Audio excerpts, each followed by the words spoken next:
अगर आप इस 13 साल के बच्चे के बारे में जानते हो जिसने न्यूज़पेपर बेचकर छोटे मोटे काम करके उन पैसों को इकट्ठा करके उन पैसों को शेयर मार्केट में लगाकर आज वही लड़का दुनिया के सबसे अमीर लोगों में से एक है। आप में से बहुत सारे लोगों को तो इनका नाम फटाक से याद आ गया होगा, वॉरेन बफे। इस उम्र में जहां बाकी बच्चे मौज मस्ती कर रहे थे, ये भाई साहब शेयर्स को खरीद कर उन्हें बेच रहे थे और आज यही लड़का दुनिया के सबसे अमीर लोगों की लिस्ट में 8वें नंबर पर आता है। कुछ समय पहले तक तो ये दुनिया की टॉप 3 सबसे अमीर लोगों में से एक थे। हालांकि कोविड में इन्होंने बहुत सारा पैसा डोनेट किया जिसकी वजह से ये इस लिस्ट में थोड़ा पीछे रह गए। अगर आप दुनिया के सबसे अमीर लोगों की लिस्ट उठाकर देखो तो उसमें आपको कोई भी सेलिब्रिटी या फिर कोई क्रिकेटर नहीं मिलेगा, जबकि फेमस सेलिब्रिटीज को मूवी में एक्टिंग करने के करोड़ों रुपए मिल जाते हैं। यहाँ तक कि जो एडवर्टीजमेंट से पैसा मिलता है वो अलग। विराट कोहली जैसे क्रिकेटर्स जिनकी ब्रांड वैल्यू बहुत ज्यादा है वो भी इस लिस्ट में बहुत दूर हैं। यहाँ तक कि रोनाल्डो, मेसी जैसे फुटबॉल प्लेयर जो किसी भी क्लब से खेलने के लिए कई मिलियन डॉलर्स ले लेते हैं, तब भी ये लोग इस लिस्ट में बहुत दूर हैं। इस अमीर लोगों की लिस्ट में 2 तरह के लोग सबसे ज्यादा होते हैं। पहले होते हैं बिजनेसमैन जो अपना खुद का बिजनेस करते हैं। दूसरे होते हैं इन्वेस्टर्स जो उन्हीं लोगों के बिजनेस में अपना पैसा इन्वेस्ट करते हैं। अब देखो, एक बिजनेसमैन को एक बिजनेस करने के लिए एक बढ़िया सा आइडिया चाहिए जिसके ऊपर वो कई साल मेहनत करता है, रिसर्च करता है। इसके बाद जाकर वो उस बिजनेस पर बहुत सारा पैसा लगाता है और अगर उसका आइडिया सक्सेसफुल रहता है तब जाकर उसके कई सालों की मेहनत के बाद उसका वो बिजनेस उसे प्रॉफिट देना स्टार्ट करता है। वहीं अगर इन्वेस्टर को देखा जाए तो उसे इतना सब कुछ करने की कोई जरूरत नहीं रहती। तो उसे बस शेयर मार्केट में लिस्टेड किसी भी कंपनी को उठाना है और उसके ऊपर रिसर्च करनी है तो वो उसमें अपने पैसे लगा सकता है। अब क्योंकि इन्वेस्टर ने अपना पैसा उस कंपनी में इन्वेस्ट किया है तो उसे भी उस कंपनी के प्रॉफिट में से हिस्सा मिलता है। और एक इन्वेस्टर के लिए सबसे अच्छी बात ये होती है कि उसे एक बिजनेसमैन की तरह पैसा कमाने के लिए बहुत सारा पैसा नहीं चाहिए। वो थोड़े से पैसे से भी अपनी इन्वेस्टमेंट चालू कर सकता है। हालांकि अगर किसी बिजनेसमैन का बिजनेस चल जाता है तो वो उस बिजनेस से बहुत ज्यादा प्रॉफिट कमा सकता है, लेकिन इन्वेस्टर को उसकी इन्वेस्टमेंट के हिसाब से उस कंपनी के प्रॉफिट में से हिस्सा मिलता है। इसीलिए इन्वेस्टर्स का प्रॉफिट लिमिटेड होता है, लेकिन उसे बिजनेसमैन की तरह ज्यादा मेहनत नहीं करनी पड़ती, ज्यादा रिस्क नहीं लेना पड़ता, ज्यादा पैसे नहीं लगाने पड़ते। कुछ इन्वेस्टर्स तो ऐसे हैं जिन्होंने सिर्फ कुछ हजार रुपयों से ही करोड़ों रुपए कमा लिए हैं। अब आपको ऐसा ही एक रियल एग्जाम्पल दिखाता हूँ। मैं बात कर रहा हूँ सर राकेश झुनझुनवाला की। एक बार जल्दी से इनकी कहानी भी जान लेते हैं। 1985 में राकेश झुनझुनवाला अपने पिता के पास गए और उन्होंने अपने पिता से शेयर मार्केट में इन्वेस्ट करने के लिए कुछ पैसे मांगे। उनके फादर ने उस समय अपने बेटे को 5,000 रुपए दिए। हालांकि 5,000 रुपए भी उस समय बहुत बड़ी बात थी। इन्होंने इन पैसों से टाटा की घड़ी बनाने वाली कंपनी टाइटन के शेयर्स खरीद लिए। कुछ सालों बाद जब इन शेयर्स की वैल्यू बढ़ी तो इनको बहुत ज्यादा फायदा हुआ। इसके बाद तो इन्होंने कभी भी पीछे मुड़कर देखा ही नहीं और उन्होंने इसी शेयर मार्केट के जरिए 5,000 रुपए से आज के टाइम पर 5.8 बिलियन डॉलर्स बना लिए। अभी जल्दी ही जब राकेश झुनझुनवाला सर मरे तब वो इस दुनिया के 438वें सबसे अमीर इंसान थे। सिर्फ राकेश झुनझुनवाला सर ही नहीं बल्कि ऐसे बहुत सारे इंडियंस हैं जिन्होंने शेयर मार्केट के जरिए बहुत ज्यादा पैसे कमाए। लेकिन फिर भी आपको एक इंटरेस्टिंग बात बताऊं, अमेरिका में जहां 56% लोग शेयर मार्केट में इन्वेस्ट करते हैं, वही इंडिया में सिर्फ 10% लोग ही शेयर मार्केट में इन्वेस्ट करते हैं। अब देखो, इन नंबर्स के कम होने के बहुत सारे रीजन हैं जिनके बारे में हम आगे वीडियो में बात करेंगे। इससे पहले मैं आपको बता देता हूँ कि ये वीडियो 4 बेसिक से लेकर काफी जरूरी शेयर मार्केट के पॉइंट्स को कवर करेंगे। पहला पॉइंट है कि आखिर शेयर मार्केट में इन्वेस्ट करने से लोग इतना अमीर कैसे होते हैं, इसके पीछे का रीजन क्या है। दूसरे पॉइंट में हम बिल्कुल बेसिक तरीके से जानेंगे कि शेयर मार्केट क्या होता है, शेयर्स क्या होते हैं, शेयर मार्केट में इस्तेमाल होने वाली सभी बेसिक टर्म्स के बारे में जानेंगे। तीसरे पॉइंट में हम ये जानेंगे कि पैसे बैंक में रखें या उनकी एफडी कराएं या फिर किसी प्रॉपर्टी में इन्वेस्ट कर दे या फिर उन्हें शेयर मार्केट में इन्वेस्ट करें, कहां पर अपना पैसा लगाना सही रहेगा। इसके बाद फोर्थ पॉइंट सबसे इंपॉर्टेंट रहने वाला है, क्योंकि इसके बारे में अगर किसी को नहीं मालूम तो आपको शेयर मार्केट की कितनी भी नॉलेज हो सब बेकार है। पॉइंट नंबर 1, आखिर वॉरेन बफे से लेकर इंडिया के राकेश झुनझुनवाला शेयर मार्केट से इतने अमीर कैसे बने, इसके पीछे का रीजन क्या है। इसके पीछे का कारण है टैक्स सेविंग। इसे एक एग्जांपल से समझते हैं। सपोज करो ये है राजू। इसने 2021 में अडानी पावर लिमिटेड कंपनी के 1000 शेयर्स खरीदे जिनकी एक शेयर की वैल्यू लगभग 100 रुपए थी। यानी कि राजू ने टोटल 1 लाख रुपए इन्वेस्ट किए। एक साल बाद जब इन शेयर्स की वैल्यू 100 रुपए से 400 रुपए पहुंच गई तब इन्होंने अपने शेयर्स को बेच दिया। अब देखो, राजू के पास 100 रुपए का एक शेयर था और टोटल 1000 शेयर्स थे, यानी कि 1 लाख रुपए के शेयर्स थे। 2022 में जब वो 100 रुपए का शेयर 400 रुपए का हो गया तब उसकी 1 लाख की इन्वेस्टमेंट 4 लाख रुपए की हो गई। मतलब राजू को 1 लाख रुपए शेयर मार्केट में लगाने से 3 लाख का प्रॉफिट हुआ, वो भी सिर्फ 1 साल से थोड़े से ज्यादा समय में। अब राजू अगर अपने इन शेयर को ठीक 1 साल बाद बेचता है तो उसका ये profit long term capital gain के अंदर आता है और लॉन्ग टर्म कैपिटल गेन पर 2018 तक तो कोई भी टैक्स देना ही नहीं पड़ता था। मतलब ये टोटली टैक्स फ्री रहता था। जितना आपका प्रॉफिट है आप अपने घर ले जाओ, सरकार एक भी रुपया नहीं लेती थी। लेकिन बाद में गवर्नमेंट ने अपनी कमाई करने के लिए इस पे 10% का टैक्स लगा दिया। अब अगर इस हिसाब से देखा जाए तो 3 लाख के ऊपर 10% टैक्स 30,000 रुपए होता है। एक आम आदमी की सैलरी लगभग 20 से 25,000 रुपए होती है। इंडिया में तो कई लोगों की सैलरी शायद इससे भी कम हो। यहाँ पर राजू के पैसे ने उसे एक आदमी की पूरे साल भर की कमाई, पूरे साल भर की सैलरी जितना पैसा खुद ही कमा कर दे दिया। इसी तरीके को कहते हैं अर्न मनी फ्रॉम मनी। लेकिन ये तो सिर्फ एक छोटा सा रिटर्न है। सपोज करो अगर राजू अपने पैसे को 10-15 साल तक उसी कंपनी में इन्वेस्ट करके रखता है तो हो सकता है जो शेयर आज 400 रुपए का है वो अगले 10-15 सालों में 4,000 रुपए का हो जाए। जो अभी प्रॉफिट उसको लाखों का हो रखा है वो कई करोड़ों में बदल सकता है। बस शेयर्स को खरीदते वक्त ये ध्यान रखना है कि उन शेयर्स को लंबे समय के लिए इन्वेस्ट करो। हाँ, अगर बीच में बहुत ज्यादा रिटर्न मिल जाता है और अगर आपको जरूरत है तो उन शेयर्स को बेचकर प्रॉफिट बनाया जा सकता है। आप सोच रहे होंगे कि यार ये तो हमें भी पता है कि शेयर से बहुत पैसे कमाए जा सकते हैं, लेकिन प्रॉब्लम तो यही है ना कि हमें शेयर मार्केट के बारे में कुछ भी नहीं पता, तो हम सही शेयर्स कैसे चुनेंगे। पार्ट 2 में हम यही सारी बेसिक लेकिन बहुत ही इंपॉर्टेंट चीजों के बारे में जानेंगे। अब देखो शेयर मार्केट क्या है। अगर मैं आपको सबसे सरल भाषा में बताऊं तो शेयर मार्केट बिल्कुल हमारे आसपास लगने वाली लोकल बाजार यानी कि मार्केट की तरह ही है। जैसे हम बाजार में जाकर सब्जियां खरीदते हैं वैसे ही लोग शेयर मार्केट में जाकर शेयर्स को खरीदते हैं। लेकिन अब तो ऐसा हो गया कि आपको शेयर खरीदने के लिए कहीं जाना नहीं पड़ता। आप घर बैठे बैठे ही ऑनलाइन अपने मोबाइल से शेयर्स को खरीद सकते हो और उन्हें बेच भी सकते हो। अब सब्जियों की मंडी यानी कि सब्जी मंडी तो आपको हर गली चौराहे पर मिल जाती है, लेकिन शेयर बाजार यानी कि शेयर मार्केट आपको हर जगह नहीं मिलेगी। ये इंडिया में सिर्फ 2 ही है। पहली है नेशनल स्टॉक एक्सचेंज NSE, दूसरी है बॉम्बे स्टॉक एक्सचेंज BSE।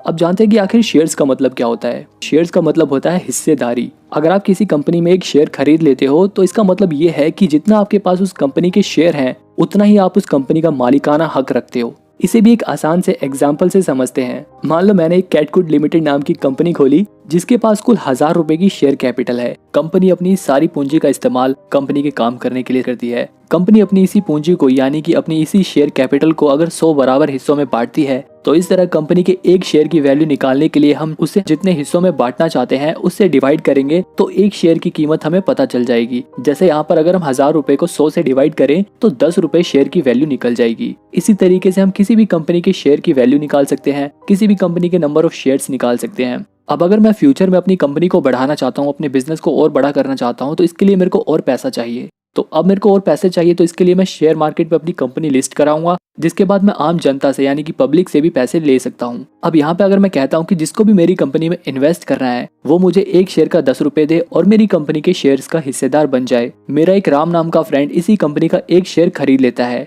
वही मेरा दूसरा फ्रेंड श्याम इस कंपनी के 5 शेयर खरीद लेता है। अब यहाँ पर हम नंबर ऑफ शेयर्स को देखकर ये पता लगा सकते हैं कि राम यहाँ पर मेरी कंपनी के 1% का मालिक है, वहीं श्याम मेरी इस कंपनी के 5% का मालिक है। अब क्योंकि इन दोनों ने अपना पैसा मेरे बिजनेस को चलाने के लिए दिया है तो इसलिए मेरे बिजनेस का प्रॉफिट और लॉस इनके शेयर्स के हिसाब से इनके बीच में बटेगा।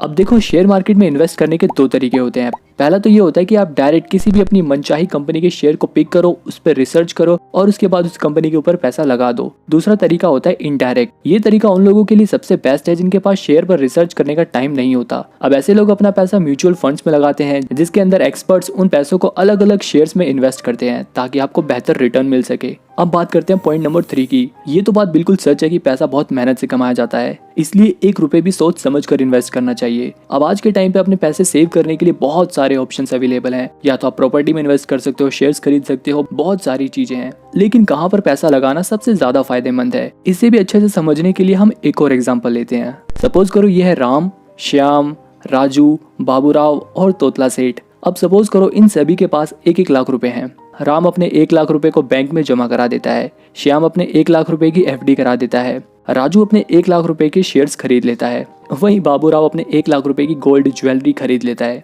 और तोतला सेठ भी अपने 1 लाख रुपए की प्रॉपर्टी खरीद के उसमें इन्वेस्ट कर देते हैं। अब देखा जाए तो राजू के पैसे बैंक में सिर्फ 4% इंटरेस्ट रेट के हिसाब से बढ़ेंगे, यानी कि उसे सिर्फ 4000 रुपए इंटरेस्ट के तौर पर मिलेंगे। वहीं श्याम ने जो 1 लाख रुपए की FD कराई थी उस पर 8 से 10% का इंटरेस्ट मिलेगा, यानी कि 5-6 साल बाद लगभग उसे 61,000 रुपए इंटरेस्ट के तौर पर श्याम को मिलेंगे। मतलब 5-6 साल बाद उसके 1 लाख रुपए 1,61,000 रुपए हो जाएंगे। राजू के केस में जैसा मैंने आपको ऊपर वाले एग्जांपल में बताया था कि राजू ने 1 लाख रुपए शेयर मार्केट में लगा दिए और उसने कैसे एक ही साल में 300% से भी ज्यादा का रिटर्न कमाया। अब राजू ने क्योंकि अपने 1 लाख रुपए शेयर मार्केट में लगाए हैं और जैसा कि मैंने आपको ऊपर वाले एग्जांपल में बताया था कि कैसे शेयर मार्केट में पैसा लगाने से एक साल में 300% से भी ज्यादा का रिटर्न मिला था। अब चलो मान लेते हैं कि हर साल 300% का रिटर्न मिलना बहुत मुश्किल है। ऐसा मान के चलते हैं कि पहले साल में कोई रिटर्न ही ना मिले, दूसरे साल में भी रिटर्न ना मिले, लेकिन अगर कंपनी अच्छी है तो 2-3 साल में कोई भी कंपनी अच्छा खासा रिटर्न दे सकती है। फिर भी हम ऐसा मान के चलते हैं कि एक साल में 300% का रिटर्न नहीं बल्कि 5 साल तक पैसा लगाने के बाद उसे 300% का रिटर्न मिला,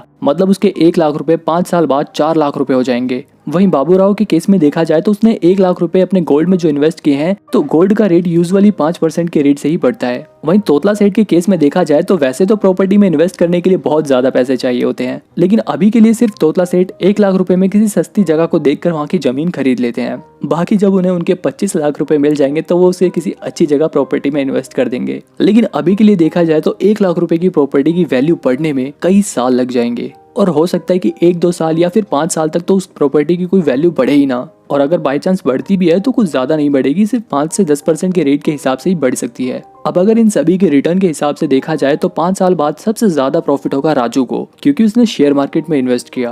और रिस्क के हिसाब से देखा जाए तो शेयर मार्केट के अलावा बाकी सब में कंपैरेटिवली बहुत कम रिस्क है। अब इसमें एक और इम्पोर्टेंट फैक्टर नोट करने वाला है नॉलेज।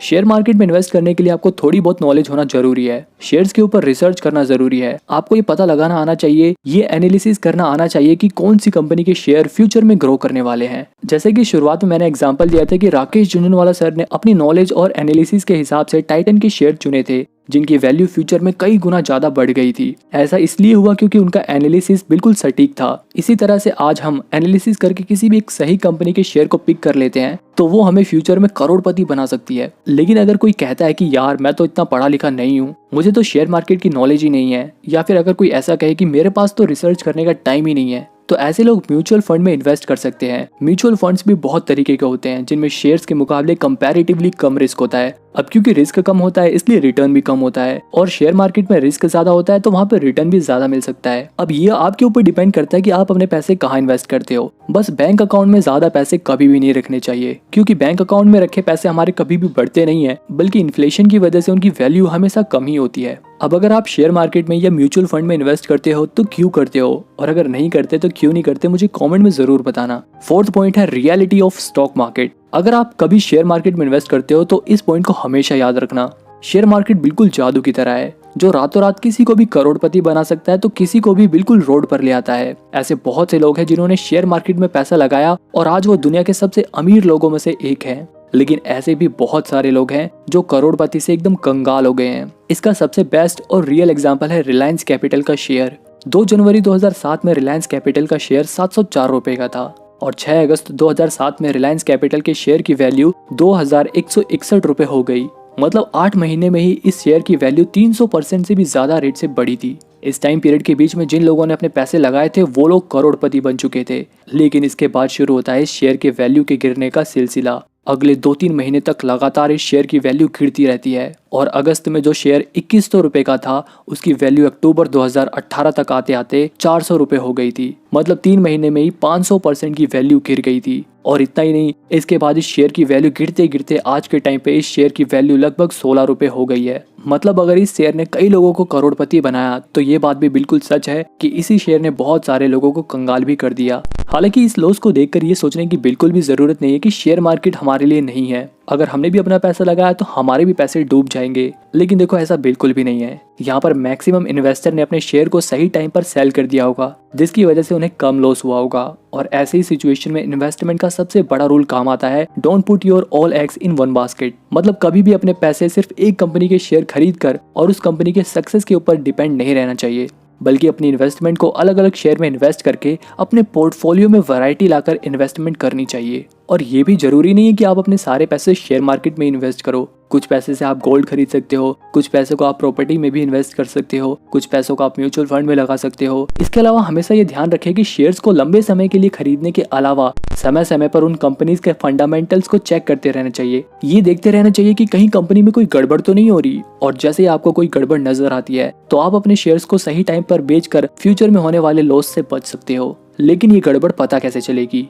ये कैसे पता चलेगा कि कौन से शेयर फ्यूचर में ग्रो करेंगे, कहाँ पर पैसा लगाना सही है, कहाँ पर पैसा लगाने में रिस्क कम है? तो ऐसे कौन से शेयर है जहाँ पर कम पैसे लगाकर भी आप ज्यादा रिटर्न कमा सकते हो? ये सब जानने के लिए काम आता है फंडामेंटल एनालिसिस। जैसे कि कंपनी अगर लार्ज कैप है तो उसमें बहुत कम रिस्क होता है, अगर कंपनी मिड कैप है तो उसके अंदर ठीक ठाक रिस्क होता है, और अगर कोई कंपनी स्मॉल कैप है तो उसके अंदर रिस्क ज्यादा होता है। हालांकि प्रॉफिट के साथ भी ऐसा होता है, जहां पर रिस्क ज्यादा है वहां पर प्रॉफिट भी बहुत ज्यादा होता है, और जहां पर रिस्क कम है वहां पर प्रॉफिट भी कम ही मिलता है। और किसी भी शेयर में इन्वेस्ट करने से पहले आप उसके पी रेशियो को देख सकते हो। पी रेशियो को देखकर ये पता लगाया जाता है कि किस कंपनी में कम पैसे लगाकर भी आप ज्यादा रिटर्न कमा सकते हो। अगर आप ये सब सीखना चाहते हो, कंपनीज के बाकी फंडामेंटल को चेक करके ये कैसे पता लगा जाता है कि कौन से शेयर फ्यूचर में ग्रो करेंगे, कहां पर पैसा लगाने से आपको प्रॉफिट होगा, ये सब जानने के लिए, फंडामेंटल एनालिसिस सीखने के लिए आप मेरी ये वाली वीडियो देख सकते हो। इस वीडियो में मैंने बड़े ही आसान तरीके से फंडामेंटल एनालिसिस को समझाया है। वीडियो पसंद आई हो तो वीडियो को लाइक करके चैनल को सब्सक्राइब कर लो।